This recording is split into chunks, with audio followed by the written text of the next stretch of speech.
Amigos del auditorio, esta mañana aquí en Señal Informativa, el senador Clemente Castañeda, déjeme comentarle rápidamente, Clemente Castañeda ha sido diputado local, coordinador de la bancada de su partido durante 2012-2015, también fue diputado federal, el líder de la bancada de su partido, hoy senador de la República y coordinador también de la bancada de Movimiento Ciudadano. Senador, ¿cómo está? Muy buen día. ¿Qué tal, Susana? Muy buenos días para ti y para todo tu auditorio. Me da mucho gusto escucharte y saludar a la gente de Puerto Vallarta principalmente. Senador, bueno, pues realmente pocas veces hemos tenido la oportunidad de conversar durante todos estos años, usted al frente del Senado de la República. Estamos viendo en estos momentos temas que la verdad preocupan a Jalisco, preocupan a México, pero vamos a hablar particularmente del estado de Jalisco, como es la seguridad. Así es, Susana, pues es un problema que, como tú bien lo dices, se manifiesta hoy en nuestro estado, como se manifiesta en todo México. Lo que hay es una crisis terrible de inseguridad, producto, digo yo, de la prolongación de una estrategia de seguridad de mucho más de una década, que lamentablemente pues lo único que ha hecho es seguir aumentando la espiral de violencia en el que vivimos, con una crisis mayúscula de muchos efectos que pues vale la pena tener presentes, pero sobre todo vale la pena trabajar para corregirlos de inmediato. Y bueno, en el caso específicamente, de Jalisco, hablemos un poco, por ejemplo, de los municipios.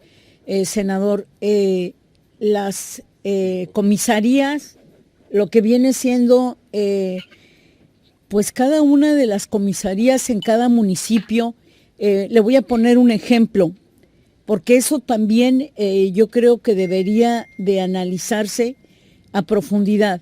Por ejemplo, en el caso de Puerto Vallarta, hemos tenido elementos de seguridad que hoy están en las rejas, están en prisión precisamente por haber protegido a miembros de la delincuencia organizada. Después tuvimos, por ejemplo, comisarios que no pasaban el examen de confianza, de control y confianza. Hemos tenido comisarios, directores de seguridad pública que los han tenido amparados los 3 años porque no cumplen el examen de control y confianza. Es ahí donde también se debería de empezar. Aquí, por ejemplo, tenemos a un subdirector operativo desde el 2018, si no mal recuerdo, en marzo, que justamente pues está en la cárcel por haber protegido a delincuentes, por haber participado en hechos delictivos. En manos de este tipo de personas ha estado la seguridad pública en el caso de Puerto Vallarta. Y hay que analizar qué es lo que está pasando en todo el estado por municipio. Vemos la cuestión de desapariciones, situaciones que pues duelen al estado de Jalisco. Fíjate, Susana, que ahorita que comentabas el caso de Puerto Vallarta, me acordaba yo que a finales del 2018, junto cuando inició este gobierno, en el Congreso de la Unión, empezando por el Senado de la República, se dio una discusión muy amplia sobre el tema de seguridad a propósito de la iniciativa del presidente de crear la Guardia Nacional. Es decir, hoy la Guardia Nacional, que es este cuerpo de naturaleza constitucional civil, pero en la práctica militar, que es el que suple o el que se pretende que supla a la Policía Federal y es la piedra angular de la estrategia de seguridad del presidente López Obrador.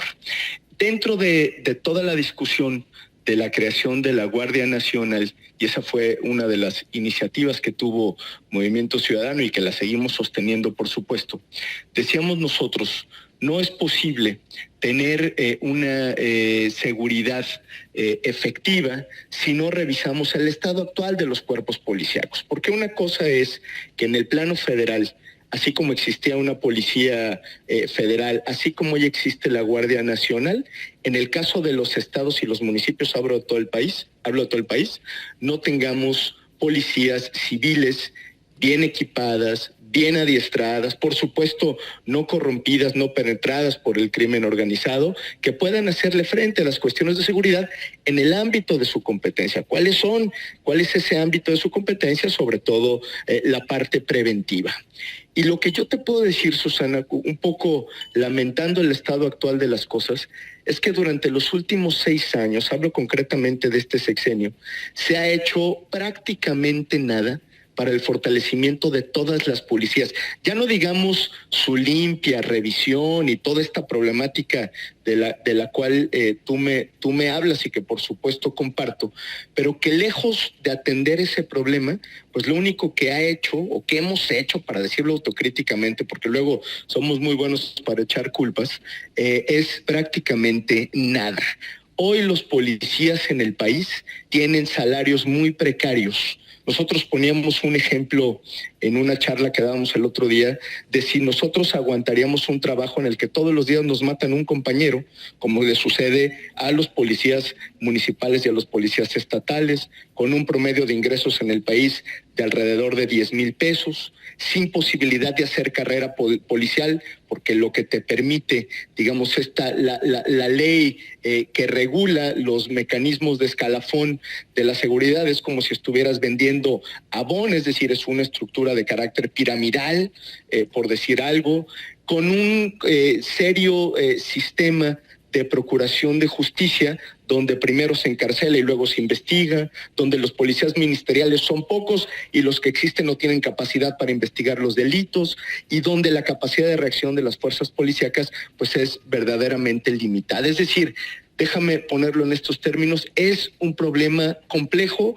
que lamentablemente no se ha atendido ni en términos políticos, que ya sería un avance, pero ni tampoco en términos económicos, ni en términos de diseño institucional. Entonces, pues sí, Susana, ese es el problema que tenemos y es uno de los grandes temas pendientes de este sexenio que, repito, pues venimos arrastrando también de sexenios anteriores por una reflexión muy sencilla, porque prácticamente la parte más importante del tema de seguridad no recae en las policías civiles, sino recaen de manera prioritaria en las Fuerzas Armadas, que deberían estar haciendo funciones de seguridad pública solo de manera complementaria, y hoy prácticamente en ellos recae toda esta responsabilidad que inició Felipe Calderón en su guerra contra el narcotráfico, que prolongó Enrique Peña Nieto durante el sexenio anterior y que el presidente López Obrador pues ha decidido ahora materializar en la Guardia Nacional. Dicho en pocas palabras, sí, tenemos un problema, lo tenemos que atender rápidamente. Y muy rápido, porque pues la situación, y yo me quiero referir una vez más al origen desde los municipios. Desde la célula en los municipios, en el caso de Puerto Vallarta, como comentaba, si cada alcalde, si cada presidente municipal hubiera hecho lo propio desde hace 10 años, no estaríamos viviendo también lo que se vive, porque no digo que todos, pero hay excelentes policías, hay gente muy comprometida, claro, pero también hay gente que pues está en los dos bandos y eso es una realidad. Sobre todo que las autoridades municipales hayan permitido que quienes ocupaban el cargo como comisario pues no cumplieran algo tan elemental y básico como son los exámenes de control y confianza, haberlos tenido amparados, ¿sí? Y son en estos 10 años, senador, 10 años en los que se ha vivido esta situación en el municipio. Y bueno, qué decir ya del Estado. En otra ocasión, si le parece, hablamos de otros temas como vienen siendo los desaparecidos. Desde el Senado también nos gustaría saber cuáles son las propuestas que usted ha hecho en este sentido. Y si le parece, el próximo lunes le llamo y hablamos sobre el tema. Con mucho gusto, mi querida Susana, me encantará conversar sobre este tema, que sí es el tema, digámoslo así, más importante y más urgente que tiene que atender el Estado mexicano en su conjunto, y lo subrayo porque sí es un problema de carácter global, general, que tienen que atender todos los órdenes de gobierno. Muy bien, estamos pendientes. Muchas gracias, senador Clemente Castañeda. Abrazo, Susana, y mucha luz al auditorio. Gracias. Bueno, pues así tendremos al senador Clemente Castañeda, pues para que nos hable de estos temas, amigos del auditorio. Prácticamente está por concluir ya un sexenio en el que tanto senadores, diputados debieron abordar estos temas. Vamos a ver qué sucede.